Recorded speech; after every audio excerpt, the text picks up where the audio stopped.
પંચમહાલના ગોધરામાં વૈષ્ણવ સંપ્રદાય દ્વારા ભવ્ય હોળી રસિયા ફાગોત્સવની ઉજવણી કરવામાં આવી। દ્વારકેશ લાલજી મહારાજની પાવન નિશ્રામાં યોજાયેલા આ કાર્યક્રમમાં હજારો ભક્તો ઉમટી પડ્યા। મધુર ભજન કીર્તન અને શ્રી કૃષ્ણ ભક્તિના સૂરો સાથે સમગ્ર ગોધરા ગુંજી ઉઠ્યું હતું। ભક્તોએ પરંપરાગત રીતે ગુલાલ અને પુષ્પોની છોડો ઉડાડી હર્ષોલ્લાસની સાથે રંગોત્સવ મનાવ્યો।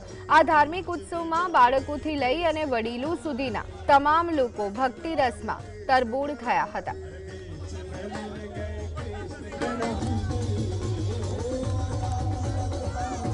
આ સુવર્ણ અવસર એવો છે કે જેમાં પ્રભુની સાથે ભક્ત ભગવાનના રંગે રંગાઈ શકે છે અને ભગવાન પોતે ભક્તને ભક્તિના રંગમાં રંગે છે। અને આ દિવ્ય ઉત્સવ પુષ્ટિ માર્ગની વિશિષ્ટ પરંપરા છે કે જ્યાં ભક્તિના રંગે રંગાઈને આપણે બધા શ્રી કૃષ્ણમય બનીએ છીએ। રંગનો તહેવાર છે। અહીં આગળ અમે એને ફૂલોથી મનાવીએ છીએ અને આ તહેવાર વર્ષો વર્ષથી અહીં ગોધરા શહેરમાં અમારી સંસ્થાઓ વૈષ્ણવ સંપ્રદાયની આંતરરાષ્ટ્રીય પુષ્ટિમાર્ગીય વૈષ્ણવ પરિષદ, સમસ્ત વૈષ્ણવ વણિક પરિવાર મતલબ કે વીપો, આ ત્રણ સંસ્થાઓના માધ્યમથી ખૂબ સુંદર રીતે વર્ષો વર્ષથી વૈષ્ણવો હર્ષોલ્લાસથી આ તહેવારને ઉજવે છે।